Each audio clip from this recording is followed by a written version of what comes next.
یاسین، قسم ہے قرآن کی جو حکمت سے بھرا ہوا ہے. إنك لمن المرسلين.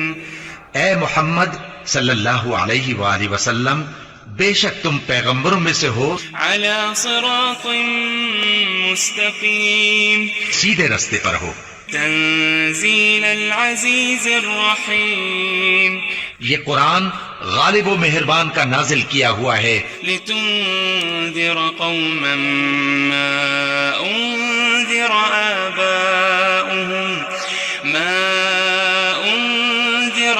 آباؤهم فهم غافلون. تاکہ تم ان لوگوں کو جن کے باپ دادا کو خبردار نہیں کیا گیا تھا خبردار کر دو کہ وہ غفلت میں پڑے ہوئے ہیں. لقد حق القول على أكثرهم فهم لا يؤمنون.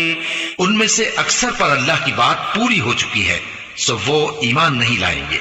إنا جعلنا في أعناقهم أغلالا فهي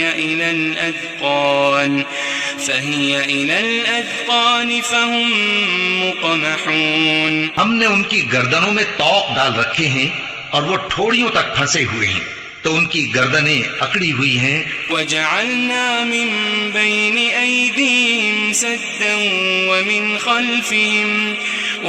خلفهم سدا فأغشيناهم فهم لا يبصرون. اور ہم نے ان کے آگے بھی دیوار بنا دی اور ان کے پیچھے بھی، پھر ان پر پردہ ڈال دیا تو یہ دیکھ نہیں سکتے. وسواء عليهم أأنذرتهم أم لم تنذرهم لا يؤمنون. اور تم ان کو خبردار کرو یا نہ کرو ان کے لیے برابر ہے، یہ ایمان نہیں لائیں گے. إنما تنذر من اتبع الذكر وخشي الرحمن بالغيب فبشره بمغفرة وأجر كريم. تم تو صرف اس شخص کو خبردار کر سکتے ہو جو اس نصیحت یعنی قرآن کی پیروی کرے اور رحمان سے غائبانہ ڈرے، سو اس کو مغفرت اور بڑے ثواب کی بشارت سنا دو. إنا نحن نحيي الموتى ونكتب ما قدموا وآثارهم وكل شيء أحصيناه في إمام مبين. بے شک ہم مردوں کو زندہ کریں گے اور جو کچھ وہ آگے بھیج چکے اور جو ان کے نشان پیچھے رہ گئے ہم ان کو قلم بند کر لیتے ہیں اور ہر چیز کو ہم نے کتاب روشن یعنی لوح محفوظ میں لکھ رکھا ہے.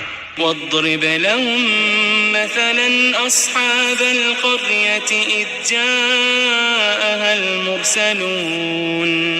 اور ان سے گاؤں والوں کا قصہ بیان کرو جب ان کے پاس پیغمبر آئے.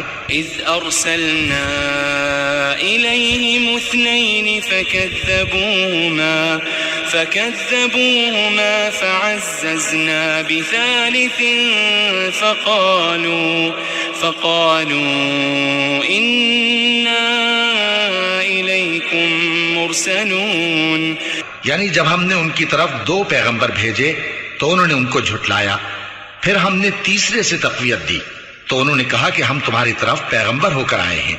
قالوا ما أنتم إلا بشر مثلنا وما أنزل الرحمن من شيء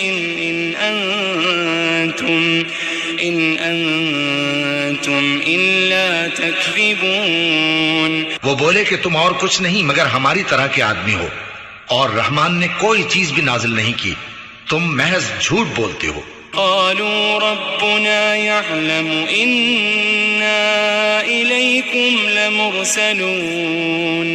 انہوں نے کہا کہ ہمارا پروردگار جانتا ہے کہ ہم تمہاری طرف پیغام دے کر بھیجے گئے ہیں. وما علينا إلا البلاغ المبين. اور ہمارے ذمے تو صاف صاف پیغام پہنچا دینا ہے اور بس.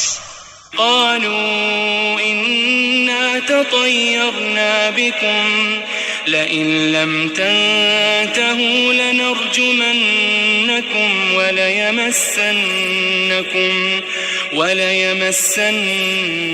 لكم منا عذاب أليم. وہ بولے کہ ہم تم کو اپنے لیے منحوس سمجھتے ہیں، اگر تم باز نہ آؤ گے تو ہم تمہیں سنسار کر دیں گے اور تم کو ہم سے دکھ دینے والا عذاب پہنچے گا. قالوا طائركم معكم أئن ذكرتم بل أنتم قوم مسرفون. انہوں نے کہا کہ تمہاری نحوست تمہارے ساتھ ہے، کیا اس لیے کہ تم کو نصیحت کی گئی؟ نہیں، بلکہ تم ایسے لوگ ہو جو حد سے تجاوز کر گئے ہو. وجاء من أقصى المدينة رجل يسعى قال يا قوم اتبعوا المرسلين. اور شہر کے پرلے کنارے سے ایک آدمی دوڑتا ہوا آیا، کہنے لگا کہ اے میری قوم، پیغمبروں کے پیچھے چلو. اتبعوا من لا يسألكم أجرا وهم مهتدون. ایسوں کے جو تم سے صلہ نہیں مانگتے اور وہ سیدھے رستے پر ہیں. وما لي لا أعبد الذي فطرني وإليه ترجعون. اور میں کیوں اس ذات کی پرستش نہ کروں جس نے مجھے پیدا کیا اور اسی کی طرف تم کو لوٹ کر جانا ہے. أأتخذ من دونه آلهة إن يردني الرحمن بضر لا تغني عني شفاعتهم شيئا ولا ينقذون. کیا میں اس کو چھوڑ کر اوروں کو معبود بناؤں کہ اگر رحمان مجھے نقصان پہنچانا چاہے تو ان کی سفارش مجھے کچھ بھی فائدہ نہ دے سکے اور نہ وہ مجھے چھڑا ہی سکیں. إني إذا لفي ضلال مبين. تب تو میں کھلی گمراہی میں پڑ گیا. إني آمنت بربكم فاسمعون. میں تو تمہارے پروردگار پر ایمان لایا ہوں، سو میری بات سن رکھو. قيل ادخل الجنة قال يا ليت قومي يعلمون. قال يا ليت قومي يعلمون. حکم ہوا کہ بہشت میں داخل ہو جا. بولا کاش میری قوم کو پتہ چل جائے بما غفر لي ربي وجعلني من المكرمين. کہ میرے رب نے مجھے بخش دیا اور مجھے عزت والوں میں شامل کیا. وما